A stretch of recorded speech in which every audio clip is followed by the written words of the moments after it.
to the Washington Outsider Report on the Coalition Radio. For those newly joining the program, my name is Irina Tsukuman, and I'm the editor-in-chief of the Washington Outsider. With us today is Jesse Attah-Olottah. He's a security and intelligence analyst, OSINT specialist, threat and enterprise risk manager, and geointelligence enthusiast. And today we'll be speaking about the concept of international organizations in West Africa, the security situation there, especially after the recent coup, what that means for the struggle between different groups and their vying for power. Jesse, thank you so much for joining us today. Would you start off by telling us a little bit about yourself, your background, and how you came to be in this area? Thank you very much. I think you've done a very decent introduction. Like you mentioned, I am Jesse Attah. I am an ISO Tech certified intelligence analyst based here in Abuja, Nigeria. I deal largely in open source intelligence.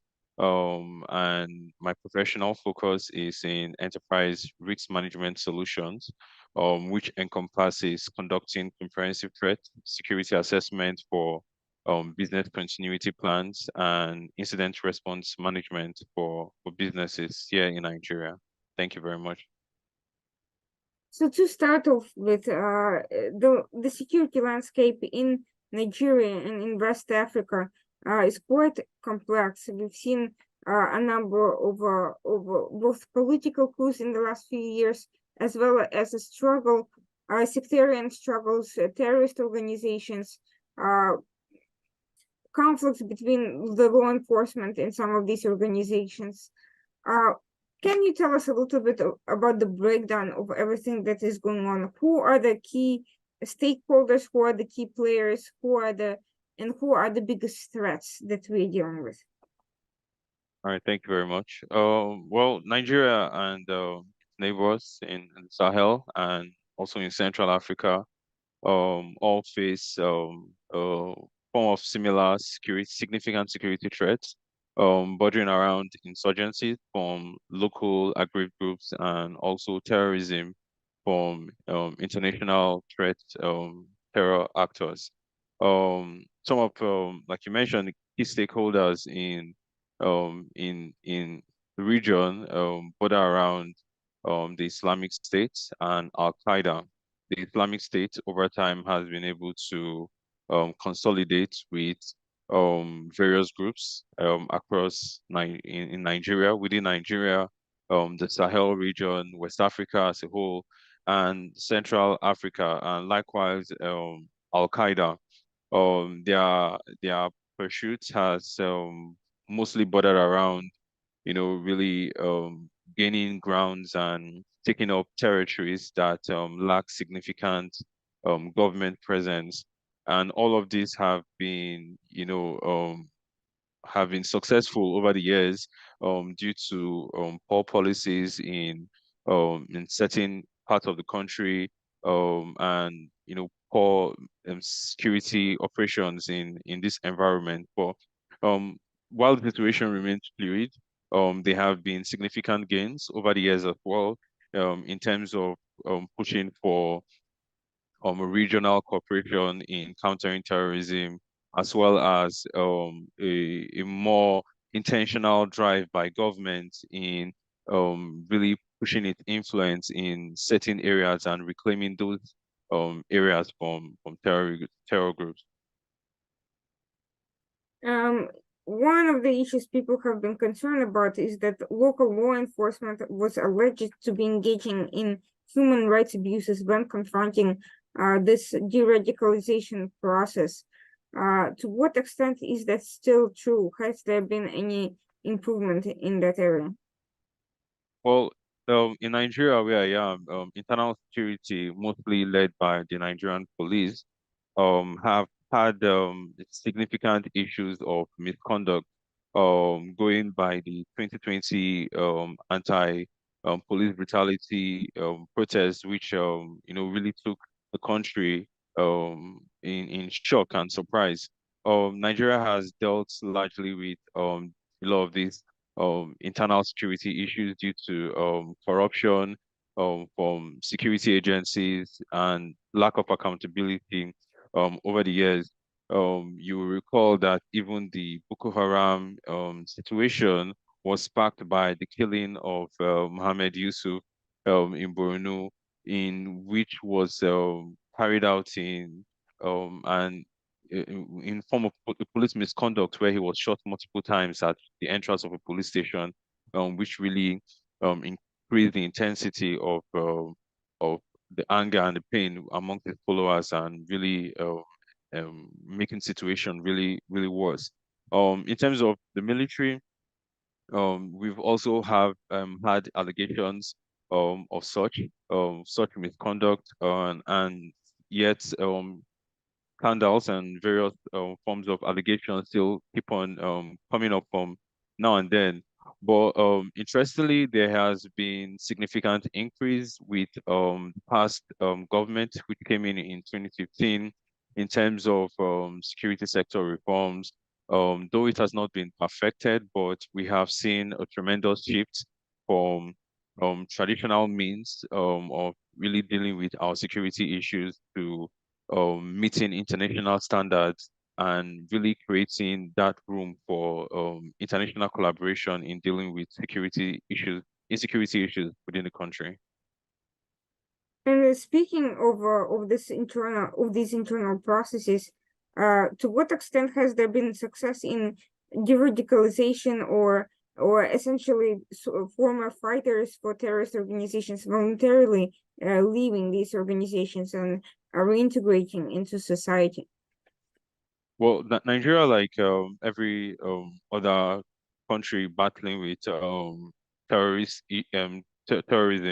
as a whole, have had various mechanisms, both overt and covert. Some of the open and well-known initiatives have been the ones initiated by government over the years in really bringing in non-threatening actors back into reintegrating them back into society through special rehabilitation programs held in the northeast part of the country, where for a period of time people are brought in, retaught certain morals and values of society, and then brought back into society. There have been aspects of accountability where um, threatening actors have been forced to face legal actions for their actions over the past, bordering around um, um, attacks on civilians and government facilities and all. So well, it's not that perfect, but I believe the country has continued to make significant progress in this area as well. You mentioned earlier Boko Haram, and we've all seen the horrible imagery of Boko Haram abducting Nigerian schoolgirls, threatening society, engaging in mass havoc and terror. To what extent is Boko Haram a significant social factor, and what is the latest with it? Well, Boko Haram continues to remain a recurring threat, despite what will be called a significant beating, which the group faced in 2021 with the killing of its leader, Chekau. But yet the group still continues to operate in scattered cells, not just in the northeast, and we've heard speculations of shifts to the northwest region of the country. But yet in the northeast, there are still pockets of attacks carried out by these groups in what looks more like intergroup attacks. There have also been attacks on civilians, particularly those that find themselves in areas that they still have some significant influence. You have various factions of the group, both within Nigeria and also in Cameroon. And and of course the group still tries to maintain its its position, its standing against its foes bordering around the Islamic State and the Nigerian government itself. Now, other terrorist international players in the region are Al-Qaeda affiliates and ISIS affiliates. Could you tell us about the evolution of these organizations that at one point, my understanding is partnered against the government state actors, but then also ended up crashing? Who is the leader now? To what extent has the power shift affected the local environment?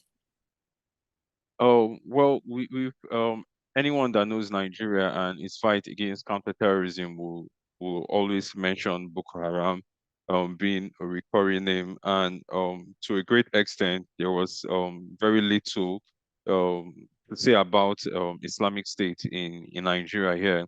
But aside Boko Haram, which of course had been a leading threat actor in Nigeria, the Islamic State has also over the years shown itself to be a strong foe in country as a whole. The Islamic State, of course, has also received a significant beating by the Nigerian government with greater military action in the northeast part of the country, particularly with area bombardment, which has been carried out largely by the Nigerian Air Force. Um, we've seen ISWAP taking more of guerrilla warfare form of operation rather than its open attacks that it had carried out in the past as a show of force and strength in the threat terrain. Um, Aside these two actors, that Islamic State and Boko Haram, you have groups such as Ansaru, which had relocated its operation to the northwest region of Nigeria, but had remained largely um, low key, as it will seem, just mostly offering logistics and logistic support to other threat actors, local threat actors, bandits in the northwest region of the country. But outside of Nigeria, we still have Boko Haram and its Al Qaeda links to other groups in Cameroon and Niger Republic as well. You also have the Islamic State in Nigeria, in West Africa. You have Islamic State in the Sahel region as well, another province on its own, and the Islamic State in Central Africa province. All of these have continued to be a form of push for regional support amongst a lot of these terror affiliates in order to increase their standing within the region.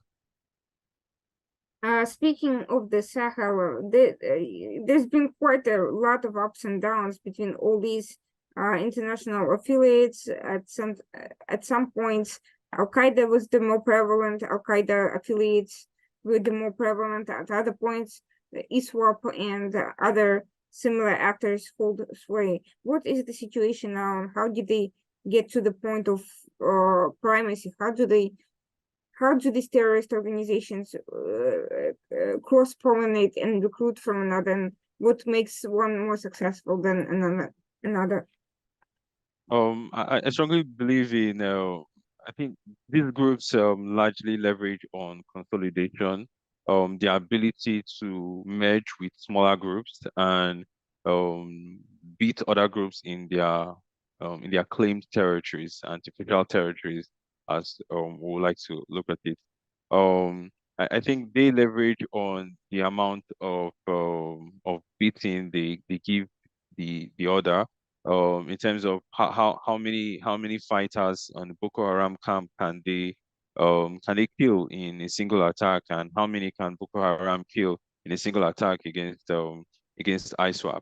Again, these forms of attack goes to demoralize groups and create room um for jumping ship, where you have ex-fighters from Al Qaeda jumping over to the Islamic State and all of that. And again, taking over territories, large swaths of ungoverned territories that some of these groups control, is also is also a form of success marker for some of these groups. As taking over territory helps to um, claim fighters and weapons, as well as control transport routes for the movement of illegal materials across the border. We are seeing that a lot of the times there is a sort of alliance or informal alliance between terrorist organizations and local organized crime, criminal groups, and sometimes also sectarian movements, liberation movements. How has that played into this security landscape? In Nigeria, for one, it has really made things quite complicated.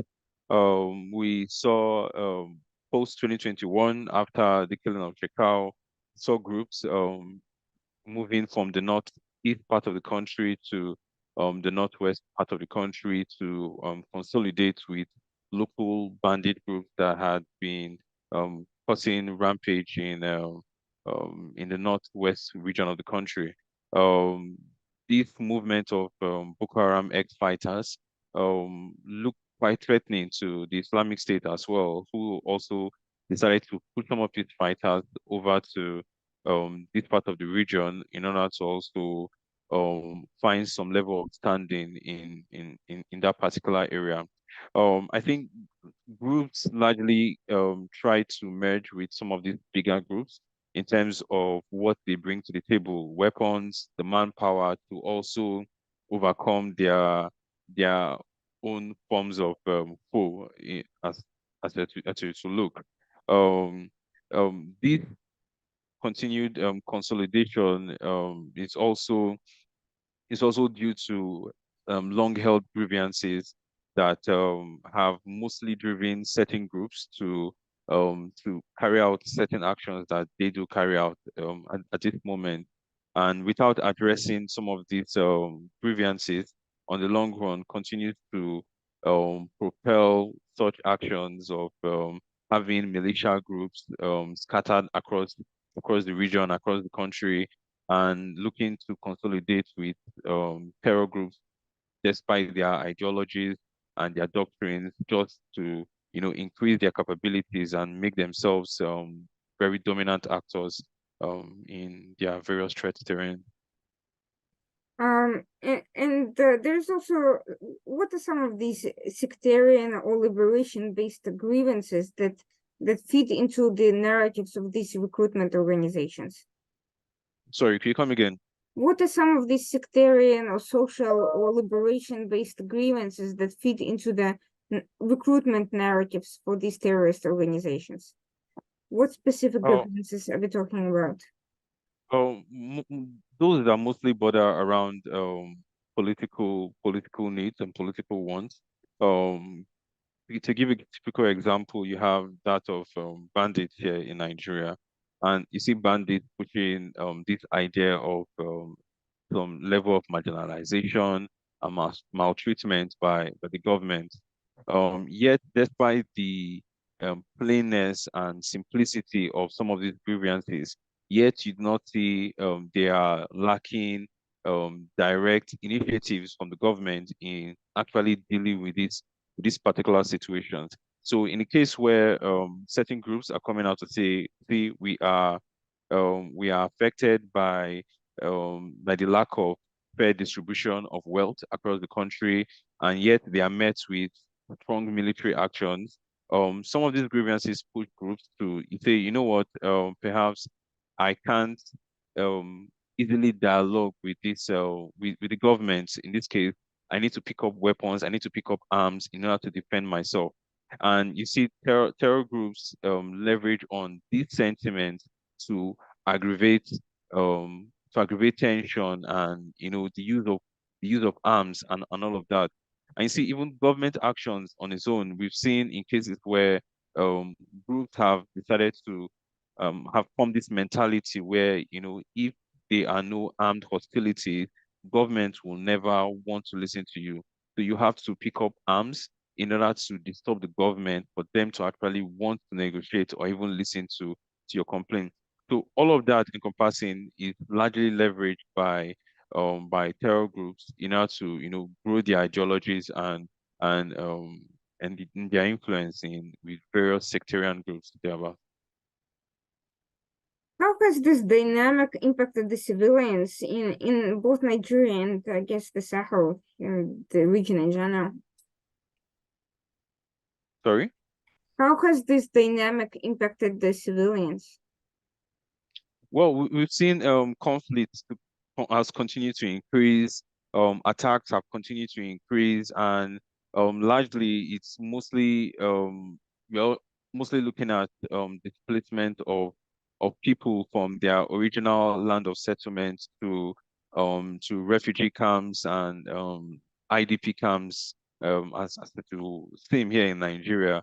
The displacement of people have um again in turn largely affected agriculture in the country, where farmers can't go back to their farmland due to fear of being attacked or extortions by some of these threat actors that control certain territories.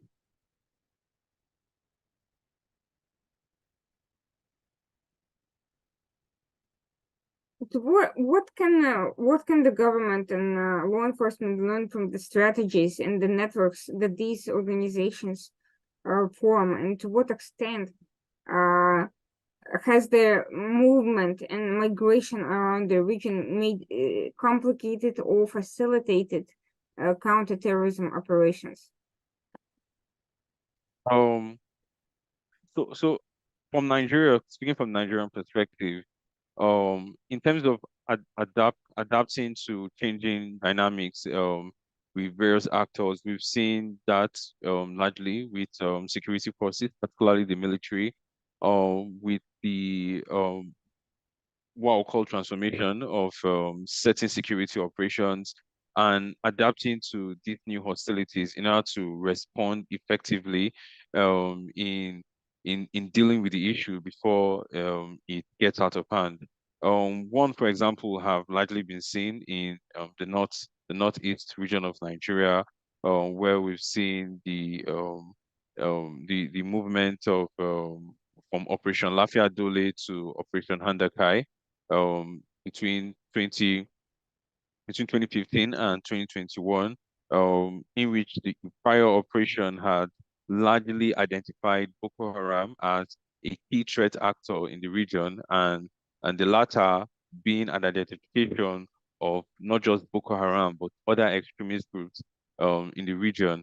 Of course, this has also largely been felt across the entire country with robust military operations that have not solely dealt with dealing with traditional crimes in like armed robbery and kidnapping within the country alone, but also having a focus on counterterrorism due to the increase in certain groups adopting terrorism as a form of as an approach in carrying out some of their attacks and insurgencies or radicalization in the country, such as that we've seen, as I mentioned, banditry in the northwest and the IPOP situation in the southeast region of the country.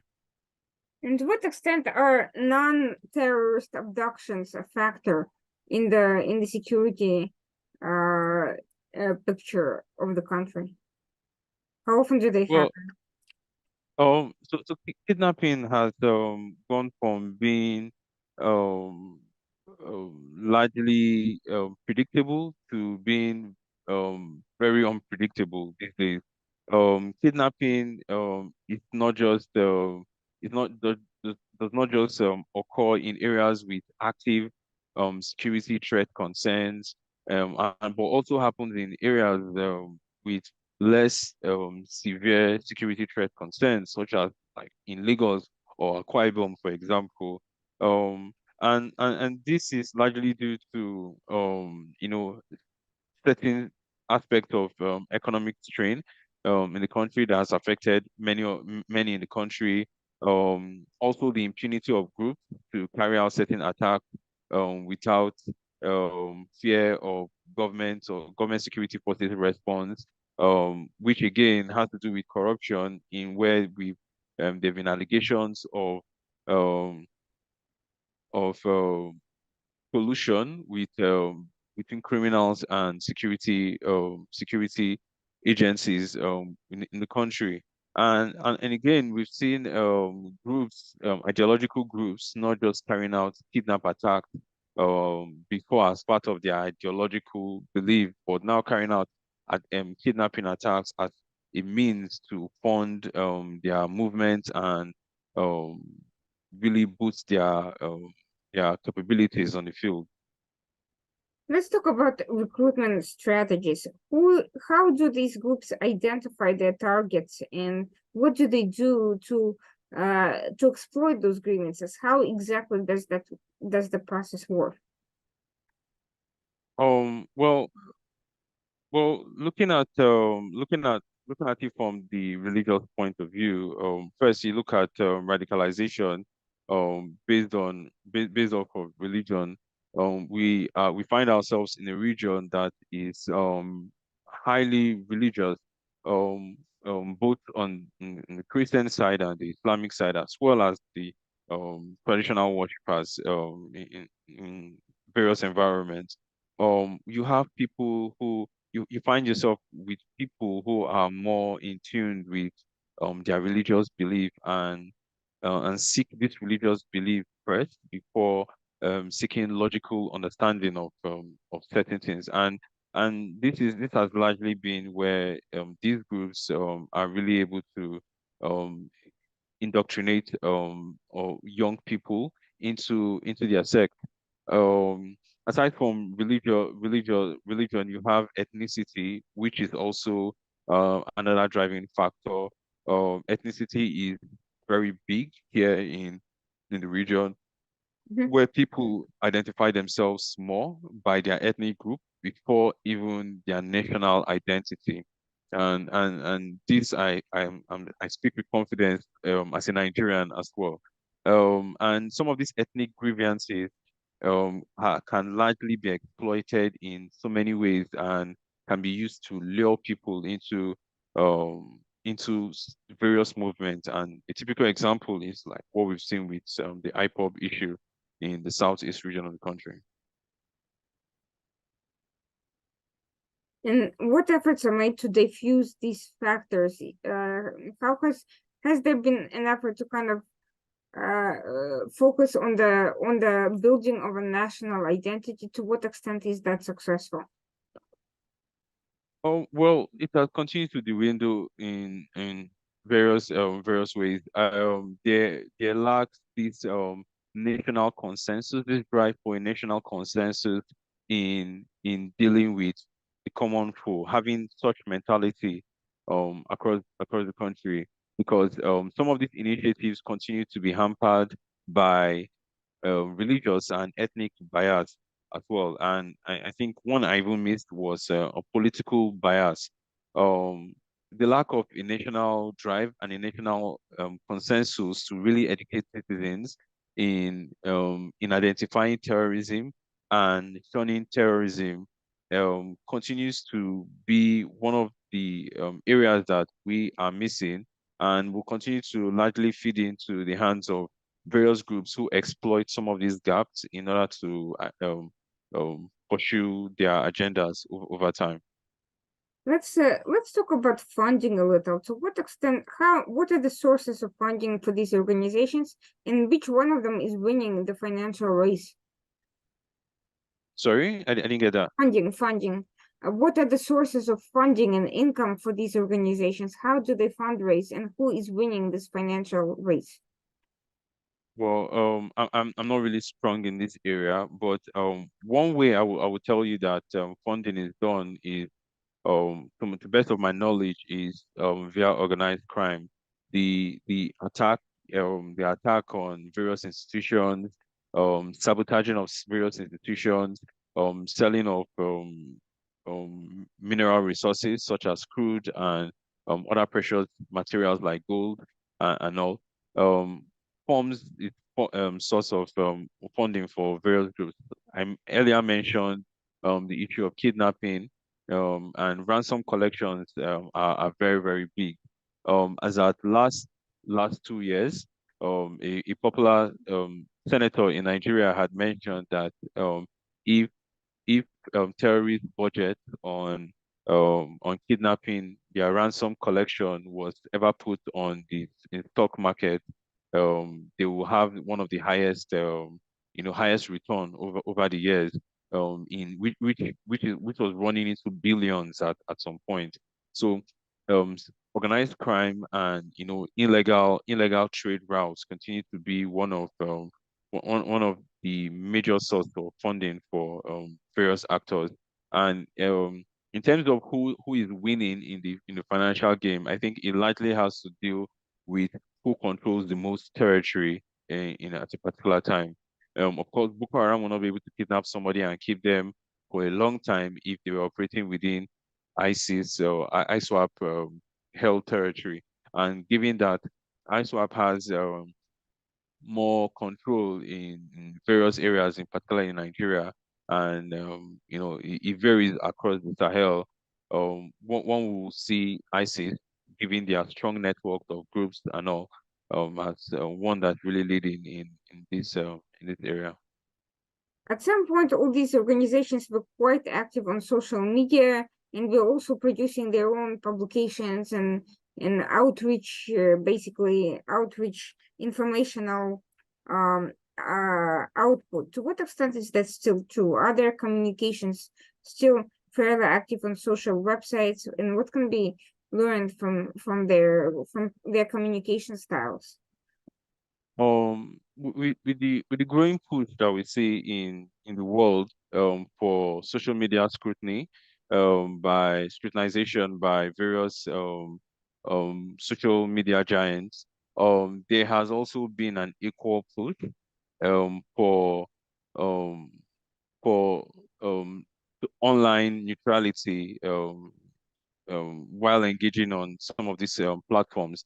And there have been various platforms that have allowed for, for individuals and groups to remain anonymous in their various campaigns. Twitter, which for one was comfortable base for some of these groups to, not really be active, but push out some of these soft propaganda materials like videos and all of that, which of course people could easily pick and use for various use, particularly anti-government groups that will always want to criticize government could easily pick some of these videos and continue to share and reshare and to criticize government. In turn, this helps to, push certain propagandas for these groups to show themselves to be strong, undefeated, and undisturbed despite security operations in the country.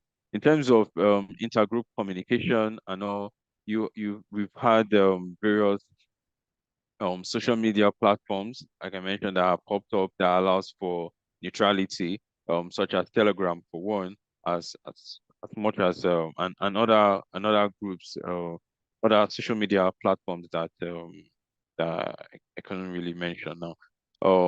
But some of these groups have continued to allow for some of these propaganda push. And given the fact that there are tons of information that anyone can source from on the internet, and the various grievances that continue to linger across borders and within nations as well, groups can continue to leverage on some of these sentiments to push, like I mentioned, soft propaganda that helps over time to really adjust the thinking and understanding of certain persons, and the chances of them leaning to want to join or participate in jihad activities. I know. Would it be fair to say that these organizations feed off what they observe online, already existing grievances, to kind of polarize them further and to enhance and distort information until people are more susceptible to recruitment and influence? Indeed, yes. Indeed, yes. And to what extent is on this online radicalization process the more the more active part of the process versus radicalization through local environment and in-person interactions. Sorry, can you say that again? To what extent is social media a bigger, a factor compared to in radicalization compared to in-person and environmental factors? So first we'll have to understand that social media appeals to a certain demography in society and not everyone as a whole. Mhm. But there are still certain platforms like Facebook. Facebook is largely used by literally everyone, even down to the local wards and villages in certain areas. As long as you're able to get a working internet able phone, it's easy to come across both the main version of Facebook and also the low data consuming version of Facebook that allows people to really engage on social media and all. So social media in its own way, it's a tool among other tools, both in person and and other forms of radicalization approaches used by leveraged by some of these groups over the years to really, like you mentioned, leverage on grievances and certain sentiments in public space over time. And has the government been able to utilize this information from observing social media accounts to penetrate or disrupt these cycles and these organizations and their activity? Um, Around yesterday, I'd argued with someone that um in Nigeria, for example, I feel like we are quite strong with countering propaganda tied with political activity than dealing with our security problems. We we face a serious issue of not significantly and intentionally pushing out counter propaganda to deal with some of this misinformation from groups and all of that. Um psyops and various approaches for information warfare need to be effectively utilized in order to get an upper hand in really getting our messages out there. This is not to say that there are no initiatives currently in place. There are Mhm. various television and radio jingles that have been able to penetrate communities through um, that are beyond the reach of social media and all. And but a lot of these things need to be really worked on. And aside from putting out the information, these things in reality need to be put in place. Security needs to be put in place to assure people that, what you're telling me, what you're singing in my ear from now and then, also reflective of what I'm seeing. You're not just telling me that you're winning the war against terrorism when my community or the roads that I have to pass are controlled by insurgents. So it largely has to go with doing more in walking the talk and talking the walk. To what you mentioned that the government has been able to reclaim some of these territories, but others apparently are still under the hold of terrorists. To what, how do these operations work in practice? How does where is the stronghold the strongest, and where is it possible to make progress? How's that determination made? I think it has to do with really re-energizing our internal security mechanism because the the dependency on external security agencies like the military, for example, is really growing burdensome on its capabilities over time. You don't have communities that are largely being protected by the military over the years. These are men and women that do have families as well that need to go home to their loved ones. You have soldiers who have been in battlefront for more than 5 or 7 years without going home and all. And these things, over time wear people down. These are not robots. These are still human beings and all. So I strongly believe that the internal security mechanism needs to be strengthened so that where the military is able to reclaim certain territories, the local authorities there are given the right capabilities and tools to defend themselves and to continue the fight in the absence of the military for them to reclaim more environment. And when everyone is able to while everyone is able to do this in sync and with as well as other initiatives in really defeating radicalization propaganda and campaigns and all of that, I feel like we will then see we could then see progress being made.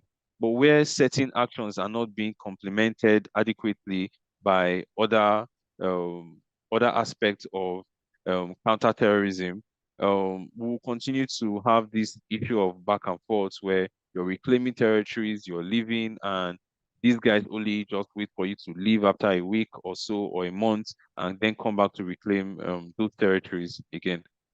So what more needs to be done besides what sort of investments need to be made to prevent this recruitment from being effective and to push these organizations out completely? I think some that has have been mentioned by many experts, and I could reiterate. Bordering around strengthening intelligence gathering efforts, in identifying key actors and taking disrupting their network. Because as long as whoever is funding such initiatives or such initiatives are being funded consistently, it will continue to the Hydra-headed monster will continue to grow, and you have new persons being recruited, new persons being energized and strengthened to carry out terror attacks, and then we have the issue of improving our border security. With our porous borders over 1,000, over 1,000 porous borders across Nigeria. Um, there will continue to be networks for the illegal movement of persons and weapons into the country to fight and cause chaos within the country. I spoke about the strengthening of internal security mechanisms in the country in order to ensure that where success have been made um, by by the military, local security mechanisms can help to continue to bluster such effectiveness and such efforts on the long run. And most importantly is addressing root causes. Without dealing with some of the socioeconomic and local grievances that have led people to get themselves into insurgencies or terrorism, as it would, we will not find a solution, because as long as those grievances still linger, people are bound to still tap onto some of those grievances and allow it to influence their judgment and drive them and be a driving force to terrorism or to carrying out certain actions. Meanwhile, we are seeing quite a lot that there's been a past decade of Western counterterrorism efforts in the Sahel and in the region with very mixed results. Uh, but recently, Niger has pushed out the UN peacekeepers, then gotten rid of the French presence altogether as well. And before Niger, there were Mali and Burkina Faso. How do you think getting rid of these Western, French, and other counterterrorism contingencies going to impact the security situation concerning international terrorist organizations? So the cool epidemic in the Sahel continues to be another major issue that is really taking us back in terms of the achievements that have been gained over time again in the war against terrorism.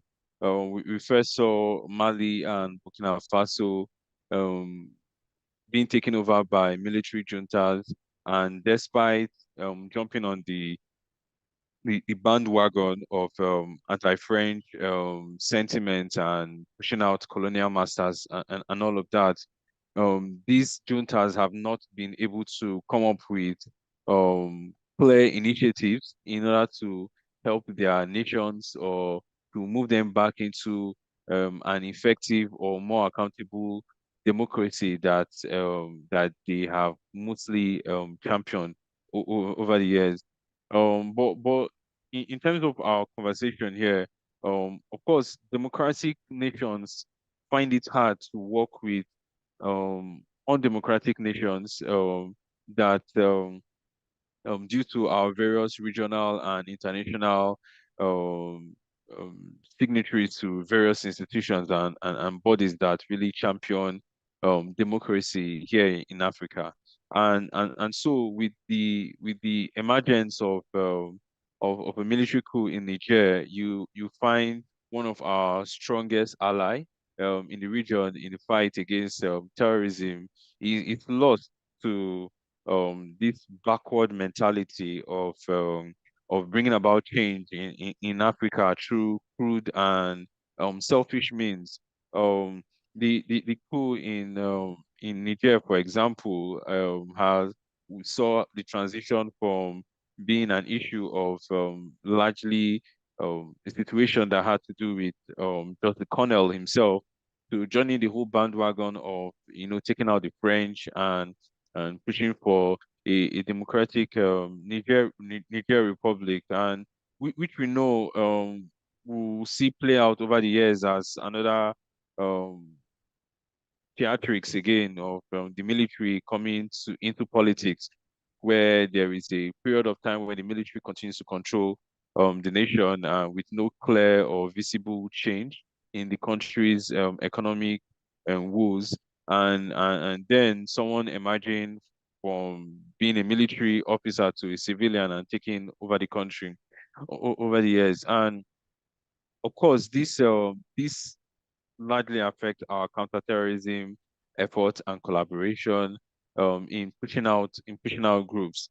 With the military in these three countries now really focused on politics instead of security solely. You have large swaths of claimed environments over time backsliding into the hands of terror groups whom will largely leverage on such environments to be launch pads for attacks and recruitment for their various ideological beliefs. It's quite an unfortunate one.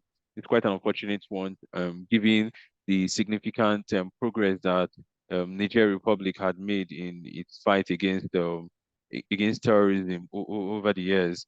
Um, they have been called for military action in order to take in order to bring about democracy back in the country, and we've seen a certain portion of the of Nigerians supporting this military junta. And of course, that is one aspect of achievement that the junta can really leverage on, having the legitimacy from the people, which is important for every democracy. The people are largely that factor, that determining factor of what constitutes as an authority in any environment.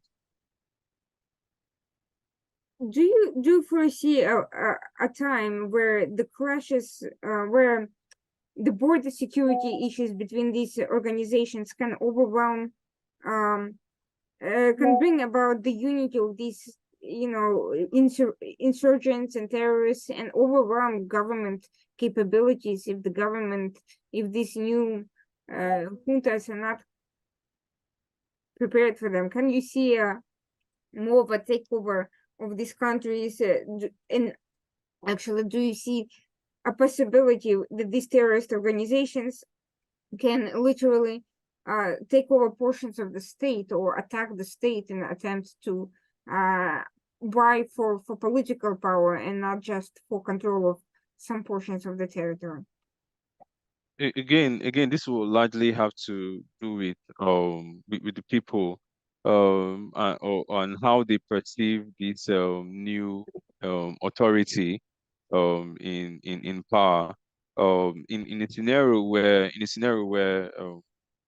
the economic situation in the country um continues to worsen, and certain aspect of the country continues to deteriorate. Insurgent groups will largely leverage on this sentiment to push for some sort of rebellion and insurgency against the government. And in the case where you have a certain region or a certain portion of the country all having this consensus of an idea against the government, then of course you have territories slipping into the hands of new groups and new ideological movements thereabout, which over time will seek cooperation of various armed actors that will help to bolster their strengths in order to face the government and all, which will largely turn out to be a very, very chaotic situation on the long run. Has there been efforts by the governments to bring some of the groups and their leaders into the fold, to negotiate with them and to try to integrate them, or even give them a seat as at a political table? We've seen such efforts in other countries. Not that I'm aware of. None that I'm aware of. Do you see that as something that's being discussed, or something that some of these groups will push as a means of a gaining political concession and broader legitimacy? I think it will be unwise to see negotiations with terrorist organizations in the country, because what you will then have is perhaps opening a new platform for the realization of the caliphate that some of these groups have envisioned for a very, very long time. And of course, will be a very, very interesting dynamic to see, but really it will be an unwise situation. What will expect the Nigerian government to authorities at the moment to do will be to really look for a way to, really push for accountability within its action, and pushing for a democratic transition in order to push for regional support across ECOWAS bound states in really pushing for a consensus against terrorism in the region. One thing I'm wondering about, we've heard a lot from recent various summits about, and from the US, about anti-corruption campaigns, pro-democracy investments in society. How much of any of this has actually come to pass? Do you see any real serious outside investment that would help with this, not just counter-terrorism, but counter-extremism, counter-ideological, and the strengthening of social order? Or do you think it's not possible if the juntas are controlling everything? And do you think it's a cycle that will never end because of this impossibility of transition? So, of course, many experts have spoken about this coup, that the inability for international partners and also regional partners to really bring about a change and a resolve to the situation will empower other nations to really take such steps as well. Um, yes, there is a possibility that such will continue, but I don't see how that will play out in being a right move, a move in the right direction for any country or any institution, and that can be easily exemplified with some of the countries that have deteriorated into military regimes over the years here in Africa. Like in Niger, Mali, and Burkina Faso, there have been so much talks about Russia, but there is no way of solely seeing Russia as a regional partner when you are blocked from conducting trade with your regional partners and your neighbors over time. So it's not an ideal approach for any of these nations to go, and it will largely land them in failure because, like I mentioned, as it happens in every nation where there is economic strain and there continues to be backsliding Mhm. in development, there will definitely be an uprising over the years to push for a change in a regime change, such as the regime have seen some significant amount of support when the people have fully felt the impact of sanctions and other strategic ways to pressure the regime to move out. I believe they will over time see some level of pushback from the people as well. The last question is just to end on a slightly less pessimistic note. The terrorist organizations are also not stable. They are also prone to infighting, political struggles, even physical wars with each other. To what extent is it possible to exploit these divisions and to kind of use these internal differences, ideological and political, among all these groups against themselves to weaken them and to push them out? Um, well, I believe various institutions within the country that I may or may not be privy to are fully functional and effective in carrying out such aspects of counterterrorism efforts in destabilizing groups. So far, some of them have been quite effective in terms of looking at the result that we've achieved in Nigeria so far. I feel like those forms of operation solely and not will not give us the results that we need or on the long run.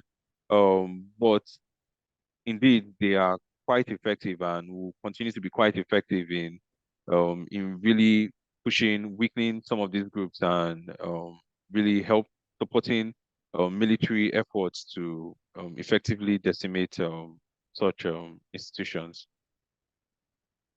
Indeed, while we've seen this series of coups in the Sahel, Nigeria appears to be stable and uh, making improvements, at least in some areas so far. I mean, since the last election, there has been surprisingly more quiet and less noise complaining about the political situation. Can you tell us a little bit about that? And what does that mean? Here in Nigeria, Mm-hmm. like they say, Nigerians are very resilient, and many had anticipated post-election um, violence after the highly contested election. But I think the peace and quiet that we have witnessed so far has to do, of course, with the body language from the key opposition actors in the person of Atiku Abubakar and Peter Obi of the Labour Party, and also Kwankwaso of the NNPP. These particular groups have or actors and in turn have largely pushed for calm and accountability post-election. One of those ways for pushing for accountability has been have been taking the election, contesting the election result in court. I think we may have not seen the storm yet, considering since there have been allegations of tampering with court processes by the president administration. So I believe in the absence of accountability and transparency from the judiciary, whom is being looked up to at the moment to really bring about peace and sanity in the country. they might be aspects of post-election tension or violence that we may see from the hearing of final um, judgment from the judicial tribunal. So what happens with that remains to be seen. Let's hope that the safeguards for election integrity will ultimately prevail, and at the very least that we can see by the next time some political improvements and resistance against any further interference and undemocratic meddling. So far, Nigeria remains in sort of a safeguard against the sort of instability we are seeing proliferating in the West, and that there is a cause for concern that it can spread if it continues unconstrained as it is, and if these new juntas are not able to respond effectively to the security situation. But that is something that only time will tell. Let's hope that also broader institutions can get involved in monitoring and providing some level of support for the very issues that you mentioned. In the meantime, I hope the message from here is clear that counterterrorism alone, military operations alone are not enough. There's a broad range of issues, from intelligence gathering to communications to funding to social issues and the strengthening of civil society and the corruption mechanisms that is all needed to counter the ideological hold by these insurgencies and these groups seeking to take advantage of social weaknesses. And I hope that the broader international community is listening, because that is not a mistake we can afford to repeat. We've seen all of that before. With the rise of Al-Qaeda and ISIS in the Middle East, we do not want a continued spread of it throughout Africa. That is for sure. Thank you so much, Jesse, for joining us today. For those watching the program, we'll be back next week again, same time, Tuesday night, 9 p.m. Thank you so much for watching and for joining us on this important discussion about counterterrorism issues in West Africa, especially after the most recent out of a series of coups now in Niger. And please come back next week for continued discussions on topics of global and national importance. Have a good night. Thank you very much. Thank you.